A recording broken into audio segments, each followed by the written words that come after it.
Hello दोस्तों, मैं रोहित शर्मा टाइस classes में आपका स्वागत करता हूं। तो आज जो हम रीजनिंग का चैप्टर पढ़ने वाले उसका नाम है डाइस एंड क्यूब्स। तो अब हम देख लेते हैं कि डाइस कितने टाइप के होते हैं। तो सबसे पहले जो डाइस आता है वो होता है स्टैंडर्ड डाइस, और जो दूसरा डाइस होता है उसको हम कहते हैं नॉर्मल डाइस। स्टैंडर्ड डाइस कौन सा होता है? जैसे कि हम सभी ने अपने बचपन में लूडो खेला है, तो आपने जब डाइस को ध्यान से देखा होगा तो वहाँ पर 6 के अपोजिट आपको हमेशा 1 नज़र आएगा। इसी तरीके से 3 के अपोजिट हमेशा 4 नज़र आएगा, और 5 के अपोजिट हमेशा आपको 2 नज़र आएगा। तो यानी कि अपोजिट फेसेस जो होते हैं उनका सम, जैसे कि 6 + 1 कितना हो गया? 7 हो गया। 3 + 4 कितना हो गया? ये भी 7। और इसी तरीके से 5 + 2 भी कितना हो जाएगा? 7 हो जाएगा। तो अपोजिट फेसेस का जो सम होता है वो हमेशा कितना होगा? 7 होगा। तो आपका स्टैंडर्ड डाइस में आता है। नॉर्मल डाइस कौन से होंगे? नॉर्मल डाइस में आपसे मतलब न्यूमेरिकल वैल्यू भी दे दी जाएगी, वहाँ पर कुछ फिगर्स वगैरह भी दे दिए जाते हैं, साइंस वगैरह भी दे दी जाते हैं। जैसे कि हम मान लेते हैं कुछ इस तरीके के साइन, हैशटैग का साइन दे दिया जाएगा, @ का साइन दे दिया जाएगा, या फिर हमारे मैथमेटिकल साइंस जो होते हैं जैसे कि प्लस, माइनस, डिवाइड, मल्टीप्लाई, ये सभी तरीके के साइंस दे दिए जाते हैं। और एक तरीका और क्या होगा यहाँ पर कि 3 के अपोजिट का जो फेस होगा वो हम मान लेते हैं 5 है, तो 5 और 3 कितना हो गया? 8 हो गया। जबकि स्टैंडर्ड डाइस में क्या होता है? हमेशा अपोजिट फेसेस का सम, यानी कि अपोजिट फेसेस जो डाइस के होते हैं उनका सम हमेशा 7 होना चाहिए, लेकिन यहाँ तो 8 बन रहा है। अगर यहाँ पर सम 7 नहीं है तो यानी कि वो कौन सी कैटेगरी में आ जाएगा? वो आ जाएगा आपका नॉर्मल डाइस की कैटेगरी में। यहाँ से भी क्वेश्चन पूछ ले जाते हैं, 4 ऑप्शन दे दिए जाएंगे और वहाँ पर आपसे पूछ लेगा कि इन चारों में से कौन सा स्टैंडर्ड डाइस है। तो हम क्वेश्चन करते हैं। तो अब जरा हम फर्स्ट क्वेश्चन देख लेते हैं अपने डाइस एंड क्यूब्स का। क्या बोला गया है? Which one of the following is not a standard dice, यानी कि इन चारों में से स्टैंडर्ड डाइस कौन सा नहीं है। स्टैंडर्ड डाइस का मतलब मैंने आपको क्या बताया था कि अपोजिट फेसेस का सम हमेशा कितना होना चाहिए? 7 होना चाहिए। अब जैसे कि अगर हम बात करें तो यानी कि अगर मैं बात करूं तो अपोजिट फेस का मतलब क्या हो गया? अपोजिट फेस का मतलब ये हुआ कि अगर आपको ये वाली साइड दिख रही है तो उसके पीछे वाली जो साइड होगी वो आपको नज़र नहीं आएगी। यानी कि अगर आपको सामने 6 नज़र आ रहा है, ठीक है, तो आपको 6 के स्टैंडर्ड डाइस में 6 के अपोजिट क्या होना चाहिए? 1 होना चाहिए। तो आपको 1 नज़र नहीं आएगा।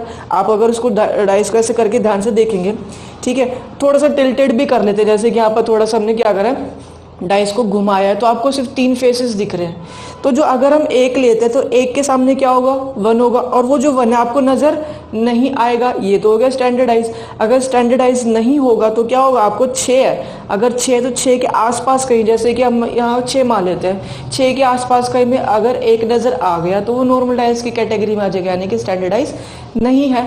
तो अगर मैं 3 देखूं तो 3 के अपोजिट क्या होना चाहिए? स्टैंडर्डाइज में 4 होना चाहिए, तो 4 नज़र नहीं आ रहा, यानी कि यहाँ तक तो बात ठीक है। 5 के अपोजिट क्या होना चाहिए? 2 होना चाहिए, ठीक है। स्टैंडर्डाइज में 5 + 2 7 हो गया, 2 नज़र नहीं आ रहा। तो और 1 है, और 1 के अपोजिट क्या होना चाहिए? 6 होना चाहिए, 6 भी नज़र नहीं आ रहा, यानी कि ये तो कौन सा डाइस है? स्टैंडर्डाइज हो गया। इसी तरीके से यहाँ पर भी देख लेते हैं, 2 के अपोजिट क्या होगा? 5 हो जाएगा, नज़र नहीं आ रहा। 6 के अपोजिट 1, और 4 के अपोजिट कितना होगा? 3 होगा, यानी कि ये भी क्या हो गया आपका? स्टैंडर्डाइज हो जाएगा। अब आते हैं यहाँ पर 5 के अपोजिट क्या होना चाहिए? हमारे पास 2 होना चाहिए, क्योंकि 5 + 2 कितना होता है? 7 होता है। यानी कि जब हम 5 को देखेंगे अपने सामने, ठीक है, तो हमें जो पीछे वाला 2 होगा फेस वो नज़र नहीं आना चाहिए, लेकिन यहाँ तो 5 के साथ 2 नज़र आ रहा है, यानी कि स्टैंडर्डाइज नहीं है। तो ये कौन सा डाइस है दोस्तों? ये हमारे पास है नॉर्मल डाइस। और क्वेश्चन में यही पूछा गया था कि इन चारों में से स्टैंडर्डाइज कौन सा नहीं है। तो आंसर जो होगा वो होगा हमारा ऑप्शन नंबर सी, क्योंकि 5 के अपोजिट जो 2 होना चाहिए वो हमें नज़र नहीं आना चाहिए, लेकिन यहाँ नज़र आ रहा है। तो इस तरीके से हमें देखना होता है कि कौन सा डाइस हमारा स्टैंडर्डाइज है और कौन सा डाइस हमारा नॉर्मल डाइस है। बात समझ आ गई होगी। तो अब अगले क्वेश्चन पे भी आते हैं। अगले क्वेश्चन में भी ये बोला गया कि कौन सा स्टैंडर्डाइज नहीं है, और आपको समझ आ गया होगा स्टैंडर्डाइज का मतलब क्या हो गया? अपोजिट फेसेस नज़र नहीं आने चाहिए। जैसे कि 2 के अपोजिट क्या होगा? हमारे पास 5 होना चाहिए, क्योंकि 2 + 5 7 हो गया, तो 5 नज़र नहीं आ रहा, यहाँ तक तो बात ठीक है। 6 के अपोजिट 1 होना चाहिए, नहीं नज़र आ रहा। 3 के अपोजिट 4 होना चाहिए, वो भी नज़र नहीं आ रहा, यानी कि ये कौन सा डाइस हो गया? आपका स्टैंडर्डाइज हो जाएगा।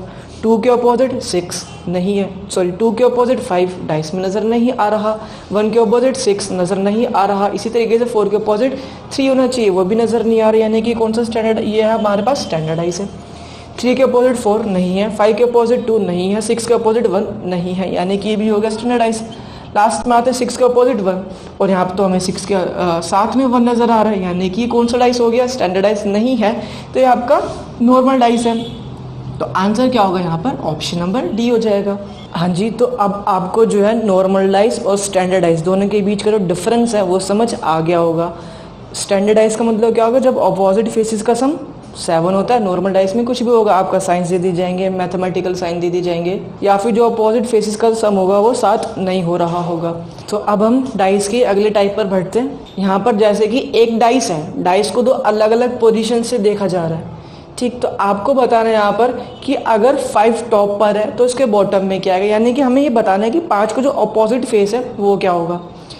तो अब देख लेते हैं ज़रा यहाँ पर, अगर मैं बात करूँ कि जैसे कि मुझे 5 के अपोजिट बताना है, तो इन दोनों डाइसेस में सबसे पहले हम देख लेते हैं कॉमन फेस कौन सा है। जैसे कि यहाँ पर भी आपको 2 नज़र आ रहा है और यहाँ पर भी आपको 2 नज़र आ रहा है। तो अब हमें ना एक साइकिल बनानी क्लॉकवाइज। क्लॉकवाइज का मतलब क्या होगा, 2 से चलना शुरू करेंगे और इस तरीके से हम चलेंगे 4 तक। इसी तरीके से हम यहाँ पर 2 से चलना शुरू करेंगे, क्योंकि कॉमन फेस तो दोनों डाइसेस में 2 ही है, और इसको हम क्लॉकवाइज चलना शुरू करेंगे।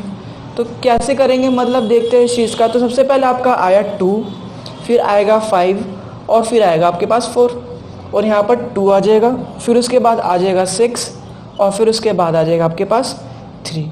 तो इसका मतलब क्या हुआ यहाँ पर कि जो 5 के अपोजिट फेस होगा वो होगा आपके पास 6, और जो 4 के अपोजिट फेस होगा वो आपके पास क्या होगा, 3 होगा। यानी कि 5 के अपोजिट पूछा था क्वेश्चन के अंदर, तो 5 के अपोजिट कौन सा फेस हो जाएगा हमारा, 6 हो जाएगा। यानी कि इस तरीके से जो हमारा आंसर आएगा वो कितना आएगा, 6 आएगा।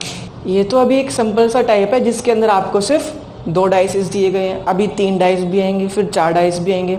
जैसे अभी हमने इसको क्लॉकवाइज करा, एक तरीका मेरे पास और है, उससे भी करेंगे तो उससे थोड़ा सा जल्दी हो जाएगा। तो अगली फिगर आपके सामने, यहाँ पर आपको जो है 2 के अपोजिट बताने कि 2 के अपोजिट कौन सा हमारे पास फेस जो है वो आएगा। तो मैं एक चीज़ कहना चाहूँगा यहाँ पर, जिस तरीके से अभी हम कर रहे हैं, जैसे मैंने क्लॉकवाइज मेथड बताया है, तो वो आपको उस तभी यूज़ करना है जब आपको 2 डाइस गिवन हो, ठीक है।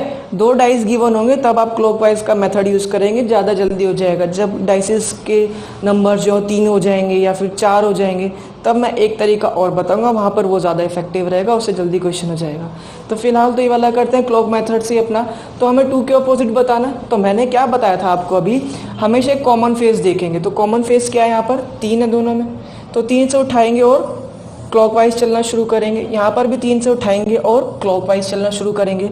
तो 3, 6 और 1, यहाँ पर आ जाएगा 3, 5 और 2। तो क्वेश्चन में 2 के अपोजिट पूछा था, तो 2 के अपोजिट यहाँ पर क्या आ जाएगा हमारे पास, 1 आ जाएगा। इसी तरीके से 5 के अपोजिट क्या आएगा, 6 आएगा।